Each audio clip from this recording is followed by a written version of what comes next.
మహాభారతంలో అనేక మంది మహాయోధులు ఉన్నారు. కానీ ఎవరి పోరాటం లోతైనదో అంటే అది కర్ణుడిదే. ప్రశ్న ఏమిటంటే, కర్ణుడు కేవలం దురదృష్టవశాత్తే పడ్డాడా? లేక తన స్వయానా పతనానికి కారణమయ్యాడా?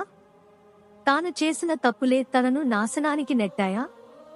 కర్ణుడు శాపమా, వరమా? అతను సూర్యదేవుని, కుంతిదేవి కుమారుడు. ఈ సత్యాన్ని ప్రపంచానికి వెల్లడించడం అంటే అపమానాన్ని భరించాల్సి వస్తుంది అన్న భయంతో కుంతి తన బిడ్డను వదిలేసింది. అమాయకుడైన శిశువు ఒక టోపీలో వేసి నదిలో వదిలేశారు. తాను ఏ పాపం చేశానో తెలియక అలా ఒడ్డున కొట్టుకుపోతున్నాడు. ఆలోచించండి, ఎంత విషాదం! కుంతి అతడిని వదిలిపెట్టకపోతే కర్ణుని జీవితం వేరేలా ఉండేదా? జన్మతః అతనికి కవచం, కుండలాలు వరంగా లభించాయి. అవి అతన్ని అజేయుడిని చేశాయి. కాని అదే సమయంలో శాపమూ అయ్యాయి. ఎందుకంటే అతను తన నిజమైన తల్లిదండ్రులను ఎప్పటికీ తెలుసుకోలేకపోయాడు. ఇది కేవలం విధి వ్రాసిందా? లేక కర్ణుడు స్వయంగా తన కథను మరింత సంక్లిష్టం చేసుకున్నాడా? పరశురాముని శాపం అన్నది అన్నిటినీ మార్చేసింది. కర్ణుడు గొప్ప ధనుర్ధరుడిగా మారాలనుకున్నాడు. కాని సమస్య ఏమిటంటే అతడు క్షత్రియుడు కాదు. ఈ ప్రపంచంలో కొన్నిసార్లు మనసులోని కలలను నెరవేర్చుకోవడానికి అబద్ధాలపై ఆధారపడాల్సి వస్తుంది.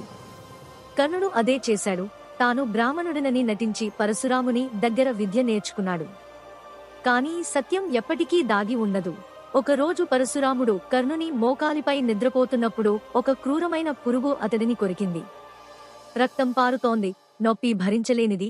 కాని కర్ణుడు ఒక్క మాట కూడా అనలేదు. పరశురాముడు లేచి చూసినప్పుడు ఇంతటి నొప్పిని భరించగలవాడు బ్రాహ్మణుడు కాదు అని గ్రహించారు. అప్పుడు శాపమిచ్చారు, నీకు అత్యవసర సమయంలో ఆయుధ విద్య మరచిపోతావు. ఆలోచించండి, కర్ణుడు అప్పుడే నిజం చెప్పి ఉంటే అతని విధి మారేదా? దుర్యోధనుడు స్నేహమా లేక శాపమా? కర్ణుడు గౌరవం కోసం ఎప్పుడూ తపించాడు. దుర్యోధనుడు అతడిని అంగదేశపు రాజుగా చేసి ఆ గౌరవం ఇచ్చాడు. ప్రతిఫలంగా కర్ణుడు సరైనదైనా తప్పైనా దుర్యోధనుడి పక్కనే నిలిచాడు.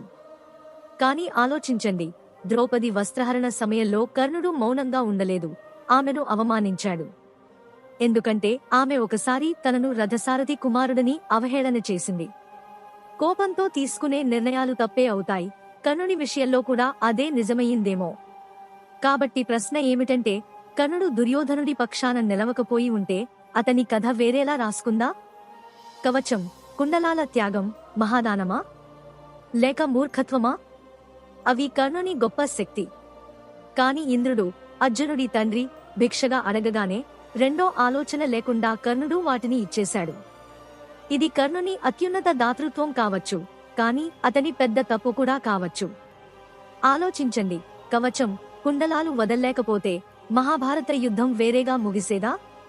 అతను అర్జునుడిని జయించేవాడా?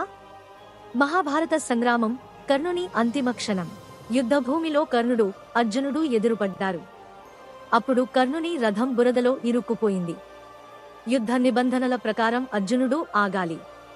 కాని కృష్ణుడు ఆజ్ఞాపించాడు, అర్జునా, ఇదే సమయం, బాణం వదలు. కర్ణుడు కేకేశాడు. ఇదే ధర్మమా? కృష్ణుడు ప్రశ్నించాడు. ద్రౌపది వస్త్రహరణ జరిగినప్పుడు, అభిమన్యుడు హతమయ్యేటప్పుడు ధర్మం ఎక్కడ ఉంది? వెంటనే అర్జునుడు బాణం వదిలాడు. కర్ణుడు తన అంతాన్ని పొందాడు. మరి కర్ణుడి కథ మనకు నేర్పే పాఠం ఏమిటి? అతని పతనం విధి వ్రాసిందా? లేక అతనే తన నిర్ణయాలతో తన జీవితాన్ని నాశనం చేసుకున్నాడా? కర్ణుడు గొప్ప యోధుడు, మహాదాత, నిజమైన స్నేహితుడు. కాని చెడు స్నేహం, తప్పుడు నిర్ణయాలు అతని విధిని అతడిపైనే తిరగదీశాయి.